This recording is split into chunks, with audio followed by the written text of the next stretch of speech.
Live from the Export Beer Garden studios, this is the feature-length agenda for Monday the 20th of November. The Agenda, an alternative commentary collective podcast. Good morning there, welcome along to the feature-length agenda on your Monday with G Lane, Matt Heath and Manaia Stewart. You guys stay up all night? I did not. No. I did not watch the final. No, neither. There've been enough all-nighters in all of our lives thus far in the last sort of month or so. We don't need to be racking up another one. Let's hear the final moments. So Glenn Maxwell has come out to the middle, and what odds of him trying to hit the first ball to the fence? Bang! He'll come back for two. And Australia win the World Cup for the sixth time and in front of 120,000 people. Hey, there we go. So Australia win their sixth World Cup title. So there's about 3,000 people in the stadium? Yeah. You hear the crowd there. There is no reaction from the crowd. Yeah. There is like a dead silence. You can hear the Australians hollering and whooping and running on the field. Yeah. But half the stadium had left because they'd required 40 balls. They had 4 wickets in hand. Travis Head got out with just two runs left, going for a glory shot and got out for his 130, won the game for them. They actually smoked them, didn't they? Oh yeah. Yeah. When they only put 240 on the board, it's like, you're not going to defend that. And so somehow they didn't manage to rig the toss this time, and they got put in, and 240, boy. So, no, who fired? Did Coley go all right? Nah. No one did. They scored 240. Nah, no one really fired. The big wicket was Rohit Sharma, the great, Sharma. And it was Travis Head that caught him, steepling catch, got him out. And that kind of took the wind out of their sails, really, because they're used to Sharma Just getting a big, like at least 50 at the start. Yeah. So you're onto an absolute flyer like they did to New Zealand. It was hard for us to come back after that first 10 overs. I don't know how I feel about the final, though, because I'm pleased Australia won because India they stacked the decks on this World Cup so heavily in their favour, and them to just stumble at the final hurdle after thumping everyone in the lead up, and But I said this right from the very first. If we go back and check, I said no matter what happens, Australia will win because it always happens 6 times in a row. No, 6 times in total they've won. But the more India won, the more it seemed likely that they'd just get heartbroken by Australia. Like they're just heartbreakers. I know, but then it's Australia. You've been pissing around, and then they're just like, oh well, you've had your fun. Boom, we'll take the World Cup. Thank you. And then they have to stay away for the stupid series they're about to play now as well over there. Can we stop saying that Indians love cricket? They don't. They love watching Kohli smash minnows. And other than that, they're out. You're telling me a country that's rabid about cricket wouldn't stick around to watch the pinnacle of their sport, the ODI World Cup, like grand final presentation? Nah. What about like Daryl Mitchell, just beautiful six back over the bowler's head, silence when we were playing them. Yeah. Like the traditional thing is, oh, it's a nice, great God damn cricket. you, nice shot. That's God, I great love ticket. cricket. Oh, God. But no, it's none of that. It's like complete silence. Stack the deck in our favour, smash someone with a massively stacked deck, and then celebrate. And then if anything other than that happens, we're just dead silent. We won't even watch. Yeah. Well, it's a bit bizarre. like, I mean, I've been to a few All Black games. Yeah. Similar. If we were losing, everyone just starts leaving. Almost same with the cricket, actually. But not to the extent. There's 130,000 people packed in. Did you see that stadium? Yeah. Did you see how many people they got in there? So many there was 130,000 Indian shirts there as well. Yeah, it was like the opposite of the Wellington Stadium with the yellow seats. It looked like the stadium was full of blue seats because it was everyone was in an Indian shirt. It was insane. Were there 3 people in yellow jerseys? We were just watching the replay out in the office there before the podcast, and one of them was covering his face, I think, so that in the event that Australia lost, or even worse, won, he could still get out of the stadium because no one recognised him. Just bin the shirt. Also, just noticed on the sidelines there, didn't sing the national anthem and didn't come out onto the sideline to sing it, but Daniel Vettori, who's the spin coach of the Australian one-day team, is he now New Zealand's most successful cricketer? He's got a World Cup medal. Does everyone get the medal? Yeah, it's like you saw the Rugby World Cup. Is he only spin coach? Yeah. So he's just basically coaching Zampa. Pretty much. It's the Zampa Cup. I think Zampa had a hell of a tournament. though. Great he tournament. did. He did. I think he's just a bit of a wise head also for people like Cumdog Millionaire. So he talks to Cumdog, Pooh Bear? Yep. He Given rates any tips to Bill Ralston? Off-cutters. He rates Cumdog. Yeah. He said he rates Travis Head. Travis Head is a really good bastard. Good old school, smoking darts, drinking beers, scoring centuries. What about the Stoinis infection? Stoinis infection seems like quite a good guy. Yeah, I think he is, and him and Zampa, I think they're good mates, and they don't take themselves too seriously. Tampy and the infection. Yeah. What a duo. It's a nightmare joint rotation sitting there with those two dudes. I couldn't think of anything worse. I'd have the biggest panic attack, I think. Stoinis, Zampa, and me in a closet at university. We almost come up with better nicknames for the Australian team than we have the New Zealand team, because we've got Bill Ralston, Mitchell Stark, we've got Pooh Bear, Hazelwood, we've got Cumdog Millionaire, we've got the Stoinis infection, we've got the infection and the Zampi, the Tampy Zampi. We've got great head. I know, that's why I look forward to playing Australia so much, because the commentary, when the ACC's commentating and I just hear Bill Ralston's teaming in, just makes me so happy. And it's just purely because Bill Ralston's got slightly pocky skin too. It's so childish. It's so childish. And also, no one can remember who Bill Ralston is. Nah, I vaguely remember who he is, but not really. Yeah, it's a very... I'd know him if he walked in here, but... I mean, Cumdog makes perfect sense. Yeah, Cumdog Millionaire. Yeah, and Pooh Bear, he looks exactly like Pooh Bear. Yeah, so and the Stoinis infection, the infection in the Zampi. Yeah. So it's good, hey, but in better news, New Zealand are touring Bangladesh next for a test series. Never ends. A test series, Just I believe. on the way home. Yeah, on the way home. But Gary Stead is not going to go. He's like, not gonna here you go. He's given that to Ronky Donkey. Oh, the Ronky So the Donkey. Ronky Donkey's coaching. Half the squad are coming back. Kane Williamson's coming back to prepare for the summer. Trenty's just said no thanks. I'm not going to. I'm not going to Dakar. And so I think it's a fairly B team, but I don't think this one counts towards the World Test Championship. So No. She's a bit of a warm up for our summer. No, why would it? We already won the World Test Championship. Yeah. Why are people still doing it? Been done. I know. Yeah. Hey, less than 4 weeks before the start of the New Zealand cricket summer, though. Jesus. The White Ferns kick off in a couple of weeks against Pakistan, but the Black Caps, who we're covering, kick off on the 17th of December. Wow. So, and we are back and unfiltered on iHeartRadio, live and free. That's going to be a great summer. There's probably about 30 odd days of cricket. Yeah. It starts off slow. Okay, we've got the bangers, Yep. but then we go into Pakistan for some T20s, 5 T20s, and then it is South Africa for 2 tests, and then Aussie for a bunch of short form and 2 tests as well. We're not Aussie here. In end of February, March. Are they sending Cumdog? Yeah, they're sending the full squad. By all Are they? accounts, Yeah, Bill Pooh Bear? Ralston, Cumdog, Bill Ralston? Pooh Bear, yep, Zampi. Tampy? Yeah, Tampy The will be there. infection's coming? Yeah, The they're all there. They're all there. And it was so funny because Vittori he can just, drive home every night. Skulk off Go, home. Skulk off home. They'll save on the hotel rooms for him. He'll still be invoicing for that. Yeah. It's really a crazy thing that he has really been given a free pass on everything in life because people love him so much because he did so much for New Zealand. He was our only hope at one point, and then in 2015 only ever going for 4 runs and over. Yeah. Was fantastic. So he can just go off and coach Australia, and nobody raises an eyebrow because it's Daniel Vittori. No. Yeah, I know, and also coach. If you notice, you probably have noticed, but coaching teams operate on vibe. Because Big time. They like you bring in the Ronkies of the world, and they had Kyle Mills for a bit. And that McMillan was in there. Yeah. They get people. Vibesmen. They get their The good vibes. bastards. They're all good. They're GCs, and that's I think what they've seen. Because Dan's good mates with the head coach of Australia and the T20 team as well. They work together in Bangalore. Yeah. It's about once you get a squad together. It's because you can't bring an asshole in. Yeah, it'd be punishing. You wouldn't it? can't bring an asshole. Yeah. Everyone go fuck this guy. Well, Yeah. it's like you were saying before, like Steve Hansen goes over to help Aussie out for like a week and the country loses its fucking mind. That's Yeah. what we did. But Dan Vittori is literally on a long-term contract with our sworn enemies across the ditch. What about Robbie Deans? Oh, fucking Bears. Yeah.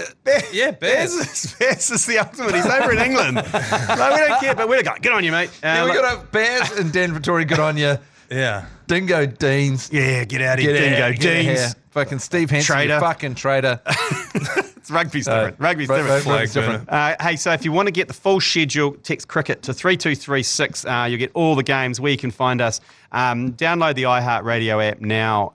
It's free. Doesn't cost you anything. And you can listen to us all summer long. So obviously there's a bit of a dearth in sports going on. So we've we've unearthed the top 10 sexiest sportsmen alive, apparently. Not sure where this list came from. Manaia, you... I don't like it. Should we run through it from 10 through to 1? And just Number 10, go. Conor McGregor. I don't see it. Rock and bod. Lots of Rich. It is a rock and bod. And horrific tattoos, though. I know, and I was particularly heartbroken by, he had, and still has, a massive six-pack, and then he's put a tattoo right across the top of the six-pack. How shredded do you have to be to, like, cover up your own abs? So some men will never see their own abs. Yeah. So maybe I can see it. Number 9, I got a real issue with Lionel Messi. Rich. No. Rich, sure. 5'4", perhaps. Yeah, look, on a good day. Short kings have got their own thing. Okay, don't have a go at short kings. Okay, He looks bung. He's a bung. Yeah. He's got a bung face. He is no, bung. admittedly, he doesn't. He having been up close next to Lionel Messi. Yeah. He unassuming looking little man. Yeah. Like he doesn't look. He's not like The a little dancer. not like a Ronaldo. No. You know, like Yeah, he's not. But and he's if the goat. Lionel Messi showed up to the front lines at the hot gates of Thermopylae and reported to duty for the 300, they would have sent him back like that mutant dude who couldn't lift his shirt. He's the goat though. So okay, he's at 9. Yep. McGregor at 10. Messi at 9. Yeah, number 8, Rory McIlroy. I'm going to see that. Is this a rich list or is this Yeah. is this sexy? Yeah, because Rory McIlroy, again, probably not the best looking dude on tour. No, I agree. But again, like Okay. you He's say, got right. a certain something. he's got something. He is He jacked. looks, I'll give you that. he looks good in a polo. Yeah. You can fill out a polo. Yeah, but It's hard to look like shit in a polo. Okay. All right, number 7, Jack Grealish, football player. I think this dude is quite hot. Yeah, Yeah. I'd agree. I think I'd that's- agree. Also rich. Yeah, number 6. See, again, this is where we're coming back to the rich list. Erling Haaland. Yeah, look, I mean, Scando vibes. He's tall. He's a big, tall drink of water. He's got blonde hair, back in a ponytail. I watched a documentary on Scandinavian prisons and how they're immaculate. They're like 5-star hotels, and every one of the inmates looked spitting image of Erling Haaland. The only difference is that this guy's setting goal scoring records. Okay, now go number 5. Number 5, now we're getting into it. Cristiano Ronaldo. I Yeah, mean, yeah, everyone yeah. can see He knows that. he's hot. That's easy. Lewis Yeah. Hamilton at 4 Yeah. as well. Absolutely. No doubts there. Taylor Swift's boyfriend is in at number 3. He's only there Yeah. because he's banging Taylor. Yeah. He wouldn't get anywhere near any list anywhere. Did anyone He's a think he was hot hot dude. before that? It was just some sort of... He's banged his way into the top 10. phenomenal tight end. He had a dating show. At the Did he? start of his NFL career, yeah, they ran like a full MTV style Oh, really? dating show. So people think he's hot. To bang Travis Kelce. I think he's hot. He's a big unit. And number 2, Anthony Joshua. Great bod. Yeah, Great rock and bod. Rock and bod. Arguably better bodybuilder than boxer. And at number 1, better boxer than bodybuilder for certain, Tyson Fury. Number 1 sexiest Number man, 1. The Gypsy sportsman King. alive. You may not like it, but that is what peak male performance looks like. Wow. Oh, look, to be fair, I quite like him. Having watched that As a guy. at home with the I like him. Furies. I've got a lot of time for Tyson Fury. But he's not hot. But I wouldn't wouldn't bang call him hot. Doesn't make it twitch. I'm not banging him. no. I mean, he could bang me if Yeah. he wanted to because I'd have no choice. Yeah. But that's a controversial top 10. That is and for Sonny Bill to miss the list for the 15th year in Yeah. a row is just disgusting. That to is. me. Yeah. Well, it's just a popularity contest anyway, isn't Yeah, it? so and also, like, as you say, we don't know where it came from. No. so it's hard to hard to rally against it too hard. It could be an insane person. I am declaring a jihad on this top 10 sexiest men We need alive. to root out who's responsible for this list. Look, I mean, name and shame. The combined wealth of this list is significant. Eye-watering. It's significant. But anyway, let's move on to the next agenda item. Hey, so the F1 Las Vegas Grand Prix was in the weekend. And for the first time ever, I believe, it was on at a reasonable time, 7 o'clock at night, or 7:30 it started at night from Vegas. I actually really enjoyed it. I really got into it. The racing itself or the theatre around the whole thing? And like you could tell I pissed off some of the drivers again because it was so Vegas. Like the home straight was down the strip. They had the sphere was like in the middle of the chicane. Oh, how and good. when there used to be yellow flags or red flags, the whole sphere would light up yellow flags. So you couldn't miss the fact that it was yellow or That's it was a pretty safety car.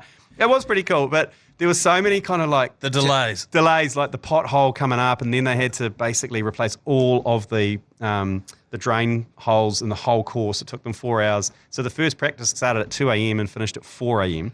with no crowds. Then before the race started, they were doing laps with all the drivers in American muscle cars, and I think it was a big Cadillac just went and just shat itself on the start line. Oil everywhere. This was an hour before the start. Yeah. And so they put that on the back of a truck and they've fucking got cement sand in there and they're trying to get the oil out. And It was right on top of Verstappen's starting spot and number 2 on the grid. And he, all weekend, American-made. He'd been so vocal about how shit the whole thing was. Like, they don't care about racing. It's all about, like, ceremony, and they don't give a shit about the actual on-track stuff. Now he's going to go and sit on the grid like 2 hours late because they've had to clean up the oil off his start. He would have been furious. it was so funny, but it was like the whole home straight was like a Broadway show kind of. There was this light. I loved it. There's lights everywhere, and the fact that they pan back and show the shot of the strip, and then there's cars doing like 350 kilometres down it. It was pretty loose. But that's awesome. But the funniest part was Martin Brundle works for Sky Sport, and he does the pit walk for every race. And they become legendary because what he does is he starts at the bottom end of the pit, all live. They never cut away from him, and he is live the whole time, just walking and talking. And he's just trying to grab famous people or relevant people, and he's working his way through the crowd. And he's had some great kind of bits of content over the last few years. But this one in particular, he started at the bottom of the pit, and he couldn't fucking move because there were so many people in the pit lane area, like so many wankers or like vaguely famous people, owners, and he was like going, who are these? Why are these people all here? How have they got a pip? How have they got a pass on the? And he's wading his way through. But he was desperate to talk to Shaquille O'Neal, and he spotted him from a mile away, and he specifically had a longer cable, so he could reach up. So he was promised he could get him. The guy from Red Bull got him, and this is what happened. Sir, thank you for coming to have a chat with us. How are you doing? Lewis Hamilton, baby. Okay, well, there you go. That's all you need to say. And he just walked off. Lewis Hamilton, baby. Well, I've had a great television career, so honestly, it doesn't really matter, does it? If it's open. And then he goes on from there. He basically, Shaquille just went, Lewis Hamilton, baby, just walked straight off. Didn't even look him in the eye. And then to try and make himself feel better, he tried to interview a random person. It's called like Martin's Random Chat or whatever. Yeah. And goes to a random guy, and the random guy goes, nah, just face palms him. And then he's like, well, that's the first time that's happened. And then he carries on. It's gold. It's so good that his pit walks are next level. But Max Verstappen won another one. Max von Strappen. Max von Strappen. Just fueled by absolute anger and vitriol through that entire race. Yeah, but coming in second was Charles Leclerc. Like it was so American. Like Donny Osmond sung the national anthem. How's he looking these days? Good teeth still? Yeah, dangerously plastic looking and good teeth. But also they had Bruce Buffer introduce all the drivers. So he went, it was so Vegas. I fucking loved it. I thought it was great. But yeah, and Charles Leclerc came second, which meant that my bet on Hodaki Breakfast came off on the tip, which was for Van Strappen to win and Leclerc to be on the podium. That's the first ever motorsport bet I've placed. And it came in, so I was quite proud of it. So it's $1,300 in the just the tip Hodaki betting pool. Yeah. That's pretty good. That's going to go to someone. It's getting there. Yeah, it is. Yeah, well, it goes to 13 people. We give away lots of $100 cash. It's not bonus bets either. You get cash.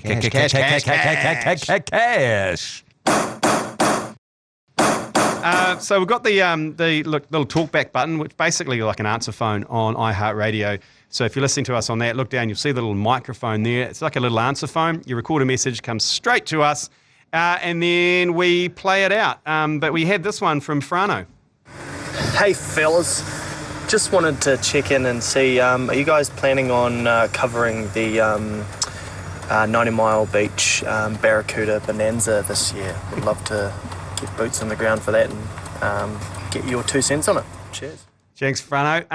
If you recall last year, I think there was quite an infamous speech at the end of it. The guy who won the Snapper Challenge, because I think there's a significant cash prize on that one, isn't I think there? it was something like 10 grand. Yeah, I think it was a bit more than that. It was something like 10 million, from what I remember. Yeah, I can remember the speech being quite went a little bit viral. Yeah. On the Snapper Challenge, but that's the one, obviously up north.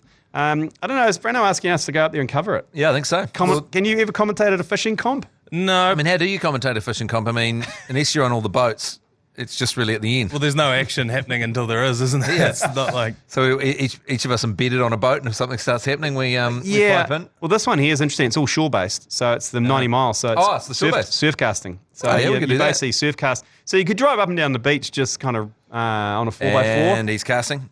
And it's still few in the bites. Few bites. Yeah. Maybe it's the post match. Yeah, Maybe I think we might come into our own in the post match. The weigh-in. Well, basically, we just do what we do for the Jossie Wells Invitational. We just embed ourselves among the athletes throughout the week, and then we dish out awards at the end. Yeah, that's not a bad idea. The best on-beach performance. How good would that? Oh, yeah. You know? Best off-water performance. Imagine that. All they've brought in is 2 sand sharks and a squid all day, but they win the best on-beach performance and just, fuck everyone! Fuck everyone! Fuck everyone! Also, they should have a competition who can actually surf cast the furthest, because surely that's a big baller kind of status to have. I can cast, like 100 metres or 200 metres, whatever. They should have a casting comp. Same weight on the end, and just set up an area. Like a long drive comp. Yeah. Yeah. And long cast. Yeah, I reckon. How's your fantasy team going, Heath? Daddy long cast. I'm in trouble here against the dark horse. Oh, yeah. Okay. Dark horse.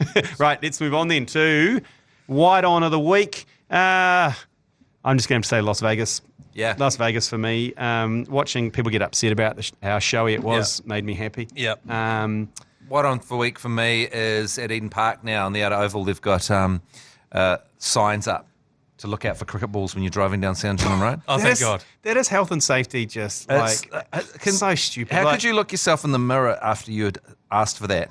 Also, how do you keep an eye out for cricket balls while you're driving? What are you going to do? Beware of cricket balls on a massive trailer with a big LED sign with more road cones than you've ever seen. Beware of cricket balls. Going left, going both ways. So when you go past it, it's like, yeah, exactly. What do? You drive around looking around for cricket balls? I think it's better to stay on your side of the road. And if something hits you, just in general, do they need to put signs up all down past apartment buildings? Go beware of coffee cups, just in case someone trips when they're having their coffee and their mug flies over the edge of the balcony. It's so freaking ridiculous. What are you going to do? It also hasn't happened.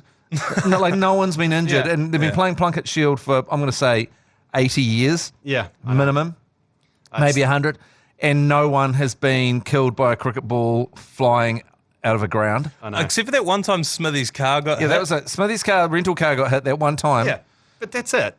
But maybe if that sign was up, he would have been able to run from the commentary position to his car, put his keys in, back out. It drives me crazy because it's so hard to get things going in New Zealand in terms of putting on a fixture or fun happening. And there's all these people that just keep making it hard and hard. There's more and more sort of anvils being more anchors being applied to the boat constantly by these people that come up with these stupid freaking things. And they always go, well, if a cricket ball did hit someone, then it's like, yeah, okay, but the world cannot be a completely safe place. No. Otherwise, we'd have to stay in bed entirely all day. And even then, we'd get bed sores and big bikes. And then, you could get an STD. Yeah. There's so much can happen. It's just so annoying. But I reckon we could commentate the Barracuda Bonanza. Okay, yeah, you reckon you've been to that? Well, beware fish hooks. As long as there's signs either end of the beach saying beware casting fish hooks. Yeah, that's true, actually. Actually, fishing is going to get banned because you've got knives. Yeah. You got hooks. Yep. You got motors, outboard motors. You got the water. There's a lot of things. They need to fence the boat. They need to fence the ocean. Yeah, you need balustrading right around the country. Yep. Fence the Pacific. Glass one. Yeah. Hey, actually, my white on of the week also is, I said F1, but the build up to the F1 was great because Martin Brundle again and Danica Patrick, the former IndyCar driver and NASCAR driver, they did hot laps together. Martin Brundle gave her a lift around the track, and he's going around the track. He's a Formula F1 driver. And then they swapped and Danica was behind the wheel. And Martin Brundle was visibly more tense. He had the hand, like they were in an Aston Martin, and he had his hand on the window holder. And you could see him applying the brake. And Danica's banging it around. Obviously, she's an amazing driver already, but he's like, you're very heavy on the throttle. He's holding on like that. It's so he's trying to be cool, and she is just white knuckle, just fucking fanging it around. It's very funny. He's old school. It's so funny. Anyway, there you go. That's so attendance required. Is there any sport? Nah. Apart from there's the NFL to watch. There's NFL. There's the NBA. Oh, NBA. There's NBA. NBA. But the NBA is at the sort of milling about part of the season. Well, one thing that they are doing that's good watching is they're doing the in-season tournament, which is bit complicated to explain how it works, but basically they dress the courts up differently and wear different uniforms. And that sounds cool. And it looks sick. And they got NFL Red Zone where it'll switch. You can switch to whatever. You can kind of do a manual version of that because all of the games kick off about half an hour after each other. So you just flick around watching the fourth quarters of each of them. That's what I did the entire weekend. Yeah. So we've got I've got a hiatus, and I think the sporting hiatus means that you can just really concentrate on your social life. We're coming up to Christmas season, kind of party time. Try and get some brownie points in the bank with the family. Yeah, you could do that, or you could just double down. Oh, yeah. Double down before you hit. Well, there's a new channel on Samsung. Samsung TVs have just those free TV channels. Yeah. It's non-stop cricket. So it's just random old cricket games. So you'll just see a Big Bash game, then you'll see a game from 1991. It's just playing cricket non-stop. That's a marriage ruiner, that one. That's a relationship ruiner. And because it's amazing how you can just get and go, I don't really remember this game. Next thing you know, you're sitting on the couch and you're watching a game from 1987. I love it. And you're right in the box. That's like India. When we were in India and there was like 3 channels with just cricket. Wow. Constant cricket. It was either IPL or it was either old World Cups or just old test matches. Yeah. And 3 different channels. You're like, oh, fuck, this is fucking amazing. So we've got a bet on. We chucked something on NBA today, I think, haven't we, just for the hell of it? Yeah, we're staging a robbery today. Jason Tatum, the Boston Celtics are playing the Memphis Grizzlies, who Steven Adams plays for. He is out for a knee surgery for the rest of the season. Ja Morant is suspended for 25 games to start the season for flashing guns on Instagram Live, which means the Boston Celtics are going to absolutely obliterate them. Their MVP candidate is Jason Tatum, so he's paying $2.75 to be the top scorer, which I think is money for Jam. Follow that one in. The only way that doesn't come off is if it's such a hiding that they bench Jason Tatum for the second half of the game. Yeah, right. They don't want to risk him. Yeah, but that's the only risk there. $2.75 is money for Jam. Right, now it's time for... Toppa Plays of the Week. Brought to you by Leader NZ's Lasagna Toppa. Now we're going to kick things off on the Lasagna Toppa Plays of the Week with old mate down at the Christchurch races. I don't know if you saw it. He had a vodka cruiser in his hand, pink vodka cruiser. He also had a man's salmon shirt. He'd lost the tie, but he's spilt the entire vodka cruiser down his front and just carries on drinking it like nothing's happening, nothing's wrong. That's glorious. But he got caught. It was beautiful. And it ended up getting sent to us. We put it out, and it ended up on like Brown Cardigan, Lad Bible. Went round the globe because the casual hand in the pocket. Louis Vuitton belt. Nothing to see here. Just nothing to see here with a massive pink stain down his front of his shirt.